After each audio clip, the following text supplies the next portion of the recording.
Si no has visto la serie en Netflix que trata sobre el futbolista Aaron Hernández, te recomiendo que primero veas la serie y después escuches el episodio.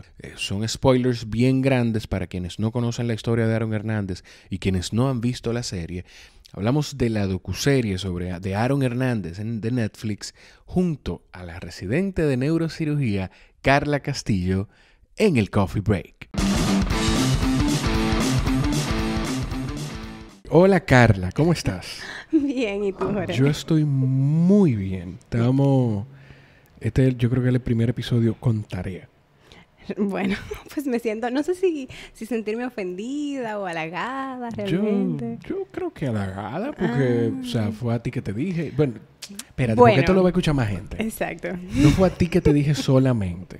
Decir que la intención de este episodio era hacerlo contigo, que eres residente de neurocirugía. Uh-huh. Tú me vas a explicar eso ahora. Ok, perfecto. Hacerlo también o con un amigo que es psicólogo deportivo, uh-huh, o con una amiga o conocida de Instagram que yo creo que yo pudiera decir amiga ya, que es profesora de bachillerato, pero por la premura, porque quiero hacer el episodio, porque quiero compartirlo lo antes posible, uh-huh, pues lo estamos haciendo tú y yo. Pero tuviste ya la serie. Sí. Estamos hablando de la serie de... Vale un poquito así para tu derecha, para tu izquierda. Ahí. ¿Aquí? Y ahí tú lo tienes. Ahí tú te oyes mejor, creo. Ah, perfecto. ¿Verdad? ¿Te escuchas mejor? Sí, en verdad sí. Entonces, estamos hablando de la docuserie de Aaron Hernández. Pero antes de caer ahí, para que la gente entienda por qué era tan importante tenerte aquí. Tú eres neuróloga y residente de... Explícame tú, por favor, porque yo no sé de medicina. Sí, yo soy residente de neurocirugía. O sea, yo estoy haciendo la especialidad de neurocirugía. Ya, Dios delante, 1 año y medio me graduó para ser neurocirujana. Para ser neurocirujana. Exacto. En 1 año y medio, estamos hablando, ahora mismo estamos en 2020, enero 2020. O sea que para 2021 tú vas a ser neurocirujana. Con Dios delante, si no me queman, etcétera, etcétera. Como vamos a hablar de ese... tú eres muy estudiosa por lo que he escuchado. Sí.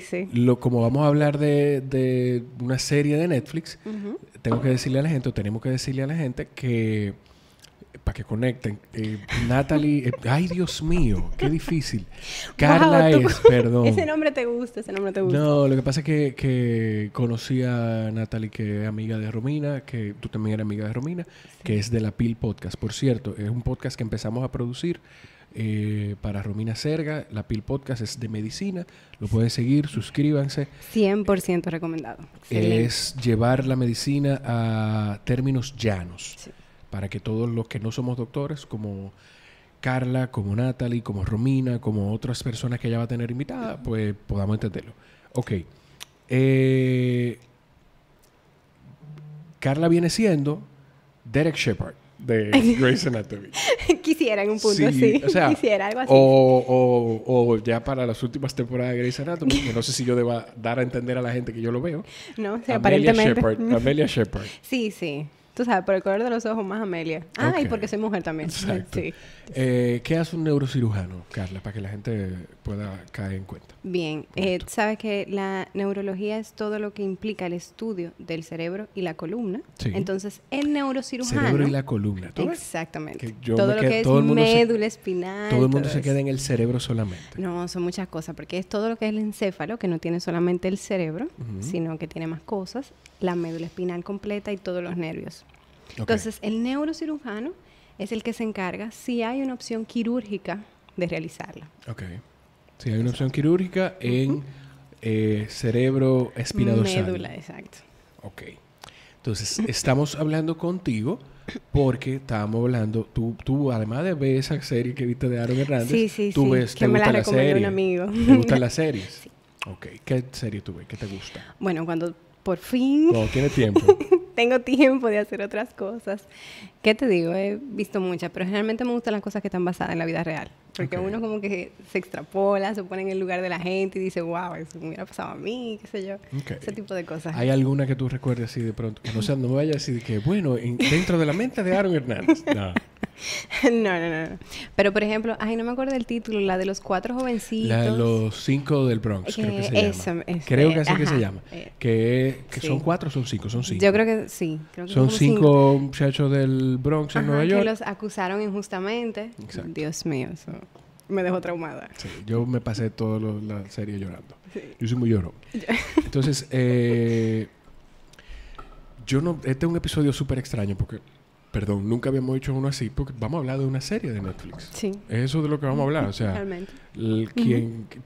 Esto nunca... Llevamos más de 50 episodios y nunca lo habíamos hecho. O sea, qué bueno. Qué bueno que soy tu primera. Ay, qué emoción. Sí. Es la primera vez que hablamos de una serie de Netflix. Sí. Entonces, Aaron Hernández, para quienes no la han visto, está en Netflix, está disponible. Yo voy a buscar el título exacto en español, pero Inside... sí, es como Inside the Mind of a Killer o algo así.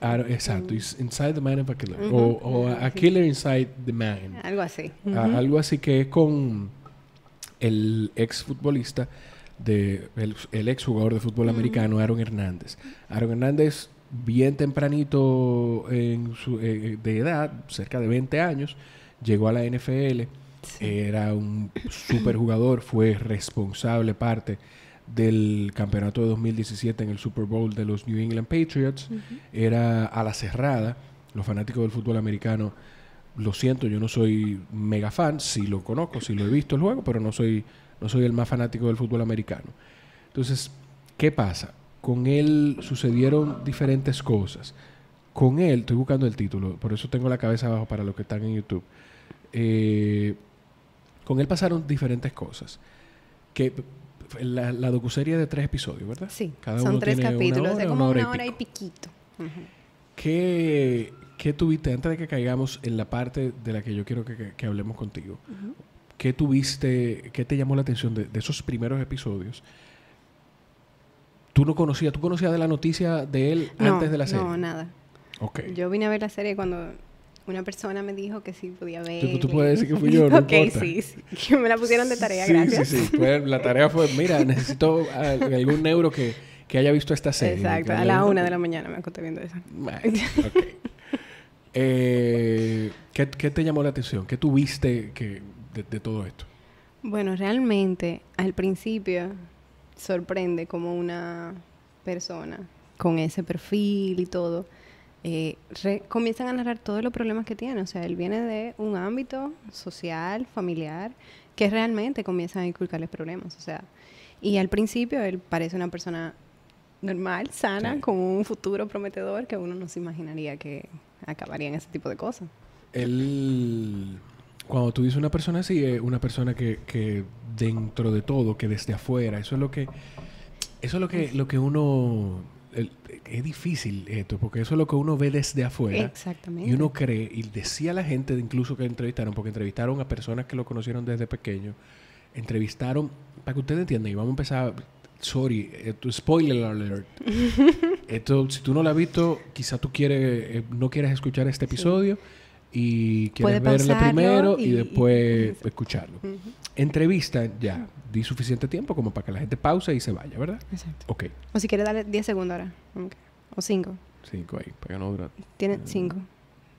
Ok. Entonces, entrevistan a uno que fue yo no sé si llamarle su novio. Bueno. Si dije novio. Sí, exacto. Ellos tuvieron una relación. Ellos tuvieron una relación. Sí. El muchacho dice en un momento, óyeme, para nosotros quizá no lo entendíamos en ese momento, pero cuando yo fui creciendo, después de todo lo que pasamos... Eso te iba a decir que en ese momento ellos no estaban ni siquiera conscientes que ellos estaban teniendo una relación, porque ellos estaban en negación. Ellos entendían que nada, se eran dos muchachos experimentando. Exactamente, pero que cada quien tenía su novia y su cosa y que eso... Entonces, es una gente, Aaron Hernández, yo tengo varias notas y la serie dice muchas cosas. La serie te da a entender cosas como lo que impacta la permisibilidad de la sociedad frente a un jugador como este, una persona importante. Sí. Con un nombre. Sí. Lo que impacta en el futuro de la gente y no nada más de la persona a quien le están permitiendo las cosas. En el futuro de la gente alrededor. Exactamente. Lo que impacta en el ambiente en el que este muchacho creció. Creció con su papá. Todo esto lo estamos hablando de acuerdo a lo que se dice en esa serie de Netflix. Y su papá se llamaba Dennis Hernández y era un tipo... También famoso. Famoso en su pueblo, digamos. Exactamente. En su muy lugar. reconocido. De hecho, Le era el llamaban The modelo King. a seguir. Exacto. The King le llamaban. Que era quarterback, creo, de su equipo de fútbol, no sé qué. Y cuando le preguntaban a la gente, ellos decían, no, es que él era el rey. Exacto. Él era. O sea, era muy bueno en lo que hacía. Pero también era un tipo abusivo con sus hijos. Abusivo en el sentido de que los golpeaba. El hermano mayor de Aaron Hernández, que fue quarterback de una universidad, de la Universidad de Connecticut, decía... Hubo un momento en el que Aaron, después de compartir con unas primas, decía que él quería ser cheerleader, que quería ser porrista. Y mi papá lo oyó y le quitó ese pensamiento de la cabeza a golpes. Exacto. O sea, no. Entonces, eso determina también que Aaron Hernández, a partir de ahí, o quizá de otras situaciones que haya vivido, esté en negación. Y era tanta la negación que él era abusivo con las personas que tenían otra preferencia sexual. Él era abusivo cuando estuvo en prisión, y me estoy adelantando. Él era abusivo o ni siquiera abusivo. Hablaba con desprecio de los transvestis que habían en prisión. Sí, sí. Le decía cosas raras. Esas cosas raras. Cuando hablaba con su esposa. Exacto. Porque estaba casado con una niña. Entonces, tiene esa situación con su papá. Además de eso, él se mantiene jugando fútbol, entre el fútbol y esa disciplina, pero abuso también de su papá, lo mantiene de una forma u otra alineado.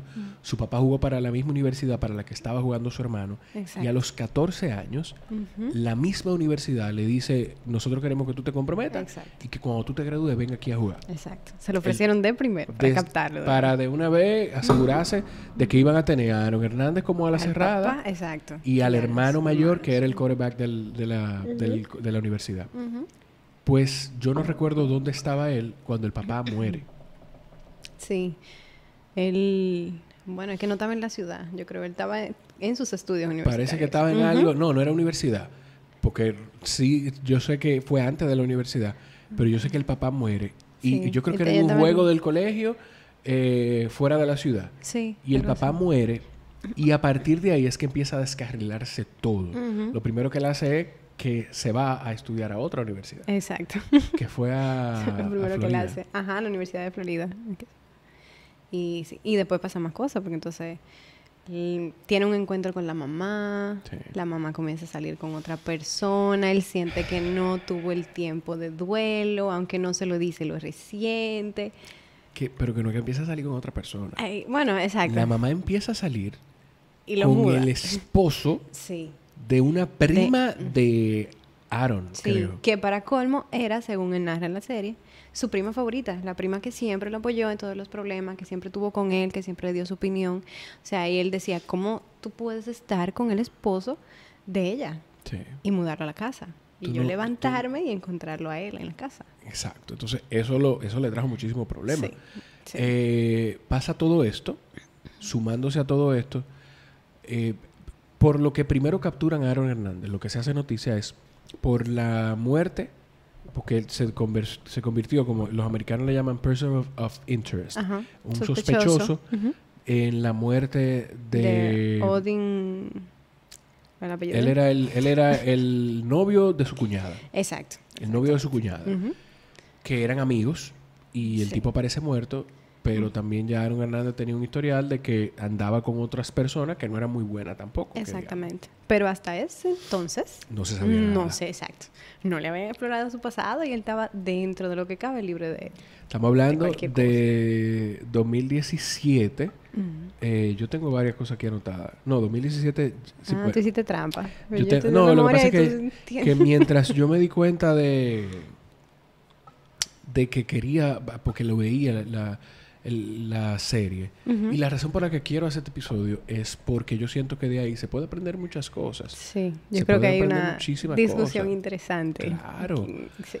Eso pasa y empiezan a investigar y entonces lo arrestan a él como persona sospechosa. Exacto, como sospechoso. A todo esto no se sabe, dentro de la investigación caen en otro asesinato. en otro homicidio.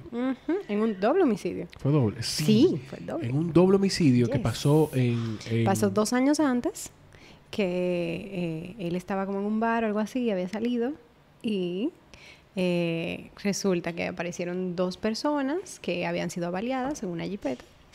Y aunque en esa investigación lo consideraron porque sabían que él estaba en el bar y eso dijeron... entrando y había cosas que apuntaban hacia él. Exacto. Pero dijeron, imposible.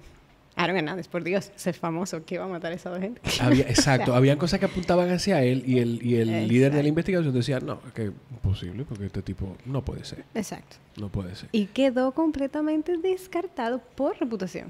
Y lo que lo llevó a él a ser considerado es que en la investigación del primer asesinato del que le estábamos hablando, encontraron en la casa de esa tía el vehículo sospechoso de ese incidente. Exactamente.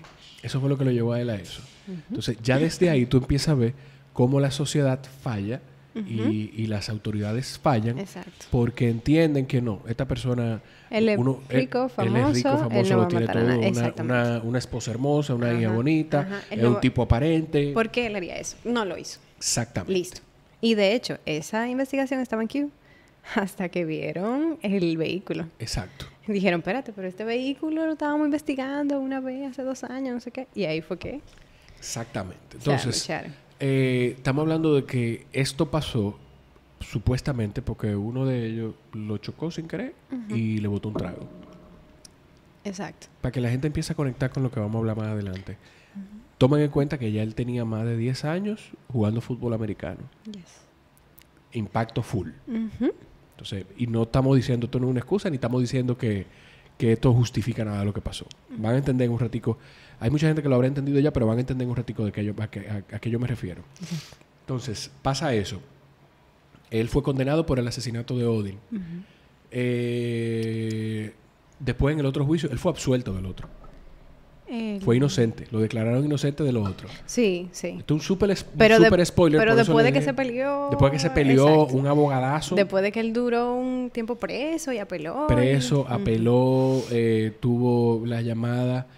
Él iba a apelar al de Odin. Y le dijeron... Cuando llegó la otra investigación, le dijeron, no conviene. Exactamente. Le dijeron, no te vas a salir libre si tú estás culpable de otra cosa. Exactamente. Entonces, algunas de las cosas que yo anoté.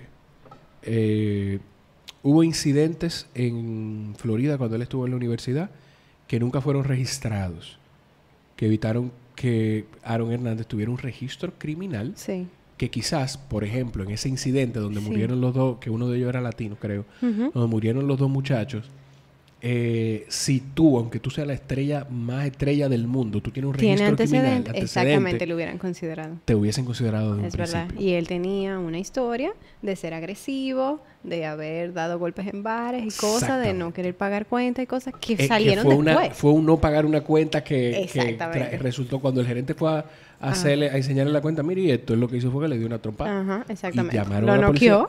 Y eso no se registró. Lo que pasa es que, atento a que era Aaron y no sé qué, el mismo gerente no le puso ningún tipo de demanda ni nada. Eso no se registró. Entonces, hablamos de eso.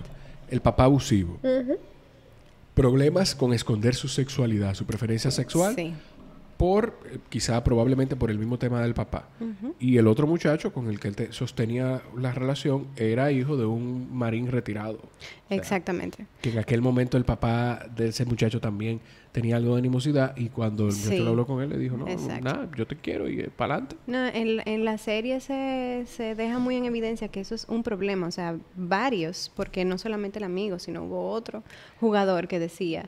Es que yo no puedo decir que yo soy... Es que yo no puedo decir que yo soy gay. O sea, no puedo decir que yo soy gay porque yo soy jugador. Había un jugador de NFL también que jugó con él en un momento que decía... En el momento que yo me di cuenta que yo podía ser rechazado, y vi que la gente conectaba, que una persona que se veía bien podía... Yo entonces me descuidé con el peso, comía como una bestia y me descuidé con muchísimas cosas para esconder mi preferencia sexual. Exactamente. Decía él decía este que se muchacho. mantenía incluso ocupado en su mente en el juego y su cosa, con tal de no tener que pensar que él tenía esa otra preferencia sexual. O sea, eso es un problema. O sea, hay gente que no se acepta, no lo acepta. Y habló y decía que todavía él lo que pensaba era, nada, yo juego mi carrera de fútbol americano y después que termine mi carrera de fútbol americano. Exactamente. Habló hasta de quitarse la vida. Sí. Dijo, Sí, lo considero. Lo decía ese jugador. Entonces, sexualidad escondida.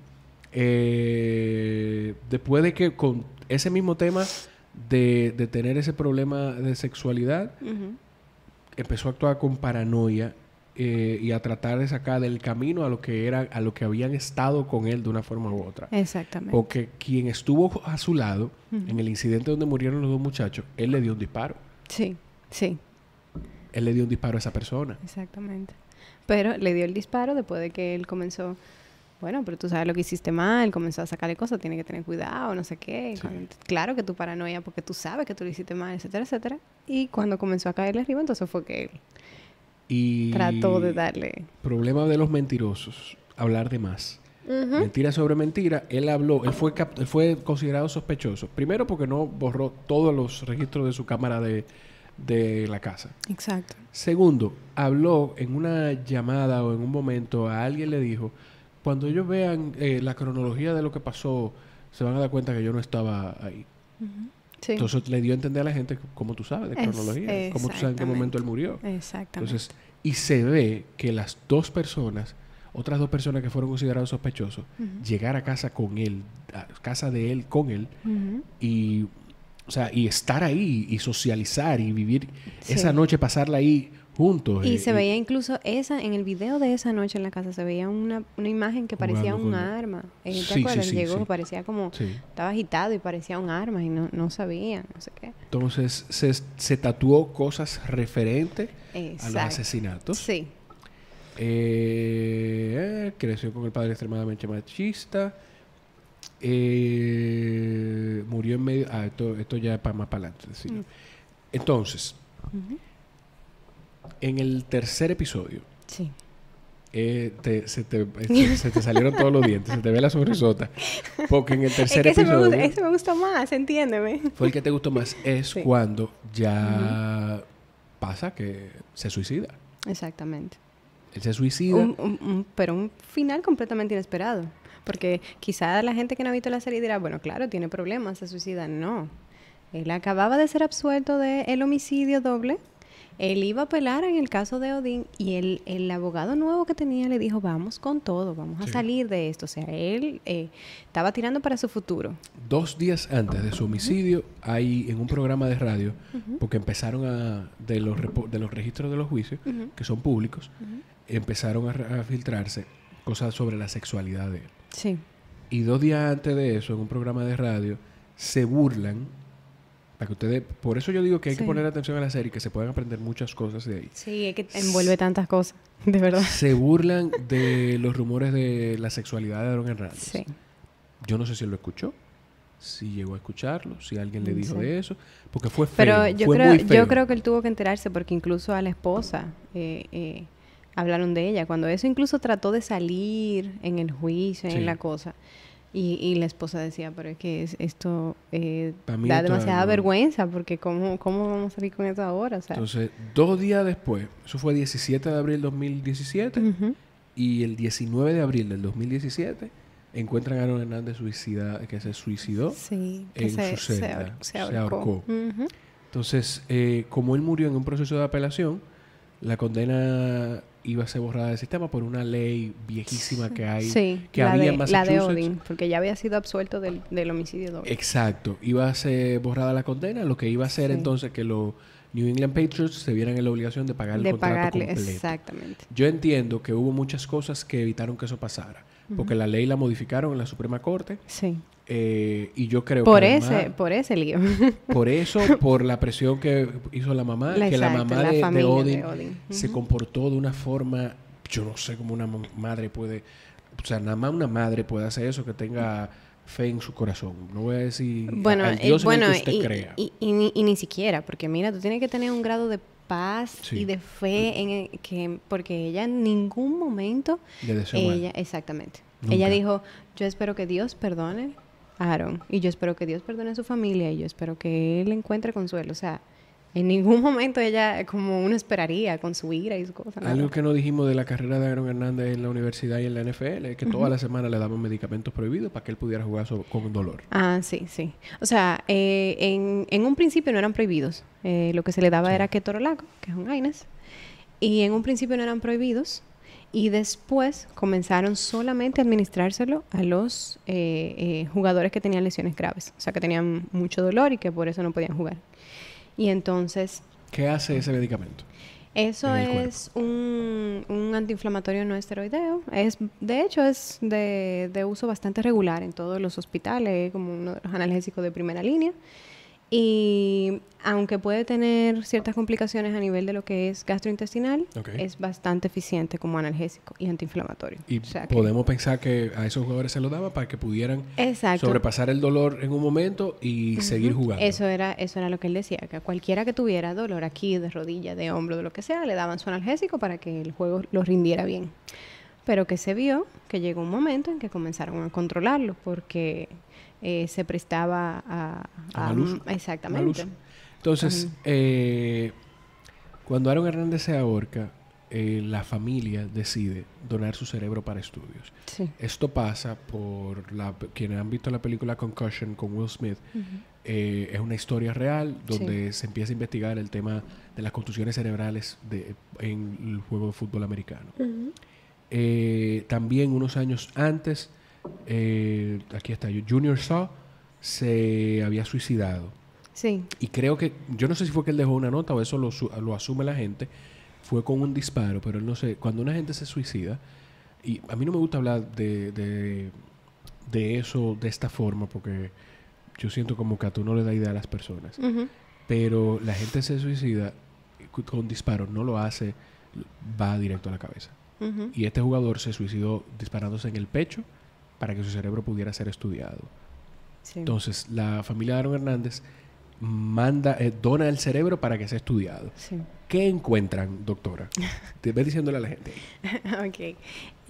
Resulta que había una investigadora especializada en lo que es todo tejido cerebral y ella se dio cuenta que el cerebro de Aaron Hernández tenía muchas atrofias, no solamente a nivel macroscópico, que su cerebro se veía más pequeño, con surcos más pronunciados, con mayor cantidad de líquido cefalorraquídeo a nivel de lo que es macroscópico, sino que a nivel microscópico también se veía que sus neuronas, Sí. sus uniones estaban deterioradas.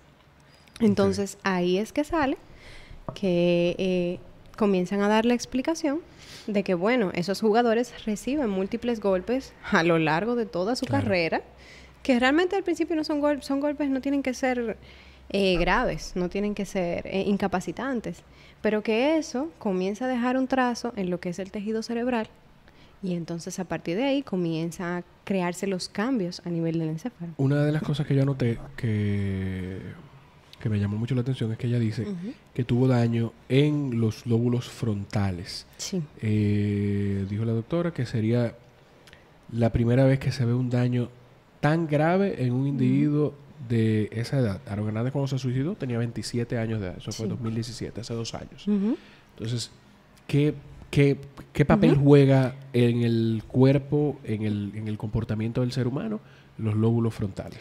Bueno, el cerebro ahora se está cambiando mucho con los nuevos libros y eso, pero antes el cerebro estaba dividido por números, lo que se conocía como las áreas de Brodmann. Entonces, en los lóbulos frontales estaban las áreas 9, 10, 11 y 12 que correspondían a todo lo que era la personalidad. Ok. Un paciente que tuviera un daño ahí por un hematoma, por un golpe, por un tumor, por lo que sea, esos son los típicos pacientes que comienzan a actuar agresivos, que comienzan a hacer cosas inexplicables, los viejitos que se encueran que se encueran en las fiestas y comienzan a orinar en todos lados, ese tipo de cosas. Okay. A eso que está vinculado el lóbulo frontal. Entonces, dentro de la personalidad, hubo algo específicamente que me llamó mucho la atención que ella dijo. Podemos poner, o dentro de ese daño, está el tema de la toma de decisión. Exactamente, sí. Sí, porque es que eso te crea una inhibición completa. Ya no es solamente tu personalidad per se de si tú eres feliz, si tú eres agresivo, si tú eres no, sino todo lo que representa lo que tú haces diario. Entonces, esos pacientes que en otro momento hubieran pensado bien las cosas, no se hubiera lanzado una pelea, no hubiera... Entonces, eso se inhibe. Ya tú no tienes ese autocontrol que tú tienes. Yeah. Son pacientes que comienzan a gritar y no saben que lo están haciendo. O sea, simplemente lo hacen. Que esa... tú mencionaste la palabra... utilizaste la palabra inhibición. Que no se inhiben, entonces. Exactamente. De reacciones socialmente condenadas como eso. O sea, empezar a gritar de un momento a otro, empezar a quitarte la ropa. Exactamente. O perseguir a 2 muchachos que te tumbaron un trago y darle 2 disparos. O varios, 5 disparos, creo. Exactamente. Entonces, podemos pensar que todo esto tiene... O sea, no estamos diciendo que... O yo no estoy diciendo que solamente eso es lo que determinó. Realmente hice mi tarea más allá. Vale, ¿Tú sabes? me encanta. Además de los 3 capítulos que me mandaste a ver. Dale, me puse a investigar. Y sí es cierto que la encefalopatía pudiera justificar, porque esto se conoce como encefalopatía traumática crónica, que es paciente que recibe múltiples golpes en la cabeza y el cerebro se va atrofiando poquito a poquito. Entonces, aunque estuviera justificado por eso, realmente se han hecho estudios en cerebros de pacientes deprimidos y se ha encontrado que están también atrofiados. No solamente el área de la personalidad, sino también el área de los deseos sexuales y eso. O sea que realmente en él no te puedo decir que es por eso. Pienso que él pudiera tener una mezcla, porque si lo extrapolamos a su vida, él tuvo muchos factores que pudieran decir que una persona que tenía un factor depresivo, o también pudiera ser por el asunto de la encefalopatía. Porque hay incluso él deja una nota cuando se suicida, en la que le dice, yo no sé en qué tono, diría que en tono de broma, le dice, ¿cómo es que se llama la esposa? Ashley. No, Cheyenne. Algo así. Ella se llama Cheyenne y la hermana se llama Ayenne. Porque a todo esto entonces estaban enfrentadas 2 hermanas. Porque una hermana que era la esposa de Aaron Hernández y la otra hermana que era la novia del muchacho que mataron. Exacto. Bueno, del primero que apareció muerto. Exacto. Él le dice tu nombre, Cheyenne. Cheyenne. Okay. Eres rica. You're rich. Sí. Subrayado y con signo de admiración. Mucha gente piensa que él lo hizo porque entendía que no iba a salir de prisión. Exacto. Porque la única forma de que él entendía que su hija y su esposa iban a sobrevivir era con el dinero que él podía cobrar si se anulaba esa condena. Exacto. Que entre eso y como él reaccionó cuando fue absuelto de su último juicio de las 2 muertes, y mucha gente decía, él se despidió. Él sabía que esa era la última vez que iba a ver a su hija. Y por eso él reaccionó de una forma tan emotiva. Porque él lloró muchísimo en ese momento. Cuando en su otro juicio mantuvo un poker face o una cara de no me importa nada lo que está pasando. Bueno, para los que no han visto la serie, en todos los capítulos de su vida entera, él nunca se mantuvo, nunca fue emotivo, nunca fue una persona de demostrar amor, ni cariño, ni nada, ni estar triste, ni arrepentido, ni nada. Y como tú dices, el primer proceso de juicio era completamente serio, nada inmutado. Bueno, de hecho, no sé si te recuerdas. En la conversación una de las conversaciones que él tuvo con su esposa desde la cárcel, que él le decía, yo me siento normal. Yo por lo único que estoy triste de que estoy preso es porque me falta mi hija. Pero realmente yo me siento aquí él decía entre los guardias, él decía, yo estoy en un training camp. Exactamente. Estoy en un campo de entrenamiento. Exactamente. Yo me voy a mantenerme ready para cuando salga de aquí, porque él tenía 1 hora en el patio. Exacto. Mira. Entonces, eso te lleva a pensar. Sí. Eso te lleva a pensar. O sea, son cosas de una gente que está traumada. Son cosas de una gente que arrastra muchas cosas desde el principio, del pasado. O sea, no es normal que tú en una cárcel te sientas, qué bien, estoy aquí, normal. Yo no me importa. A mí ni me hace falta mi libertad. Pasar de tener... Y mira, todas las cosas ya para ir recogiendo. todas las cosas que envuelve esto y que por lo menos yo pude ver, no sé si tú lo viste igual, desde el impacto de tener un padre como el que él tenía, Sí. cómo manejó su mamá la situación, Sí. no tener, qué sé yo, el poco control que hay con el uso o abuso o la utilización De medicamentos. no, y ni siquiera de los, bueno, sí de los medicamentos porque caemos ahí, pero de los muchachos que están jugando, Sí, sí. que están preparándose para que tienen Sí. potencial de ser profesionales, porque pasaron cosas en la Universidad de Florida que le dejaron pasar por alto. Sí. Y lo Muchas. inyectaban con diferentes cosas que no le podían hacer. Exactamente. Entonces, eso combinado con la permisibilidad, yo espero que esa palabra esté bien dicha, con la permisibilidad de la sociedad ante una figura importante, sea deportiva, política, Exacto. de medios de comunicación, del ámbito artístico, y el impacto de tú no poder, de tú no decir, bueno, yo soy bisexual y punto. Exactamente. Sí, o sea, ya, eso es. O, Sí. o soy homosexual Exactamente. y punto. O sea, pasaron muchas cosas y, o sea, ojalá la gente, quien lo haya visto y haya escuchado el episodio, pues ojalá lo haya podido ver y si no, pues trate de reverlo y trate de analizarlo. Sí. Cuando a mí me gusta tratar de ver las cosas que se pueden aprender y que tú puedes aplicarla en otra cosa, pues trata de aplicarla. Y de eso uno puede sacar muchísimas cosas, porque aquí hay demasiados temas involucrados, Demasiado tema O sea que y no le puedes sacar mucho. Y no juzgar, porque tú estás viendo desde afuera de que este tipo lo tiene todo. Exacto. Es buen mozo, la Exacto. mujer es bonita, tiene una hija bonita, acaba de firmar un contrato de $40 millones. ¿Qué le falta? Exactamente, ¿no? Y una cosa es que la gente ve ese tipo de persona y dice, eso lo hizo, probablemente estaba drogado. No sabe lo que ha pasado esa persona en su vida, no sabe cómo ha llegado ahí ni lo que ha tenido que vivir. O sea Entonces, ¿alguna enseñanza, algún mensaje final, doctora? No, bueno, básicamente eso. O sea, me encantó la frase que dijiste de tratar de no juzgar. De tratar de no juzgar en todos los sentidos. Porque es que las personas se cierran. No tiene mi misma sexualidad, él no tiene mi mismo nivel monetario, ese tipo de cosas. Y realmente ven la carátula que está afuera, no piensan cómo se ha llegado a formar esa carátula. O sea, que no es solamente una cosa de si tuvo trauma, de si el cerebro está dañado, de todo lo que viene arrastrando desde el principio. Entiendo yo, o sea que eso... Así es. Pues, Carla, muchísimas gracias. De nada, Manuel. Jorge. Qué mala. Jorge, wow, sí. A ustedes, gracias por estar ahí. Nos escuchamos en la próxima. Bye, bye.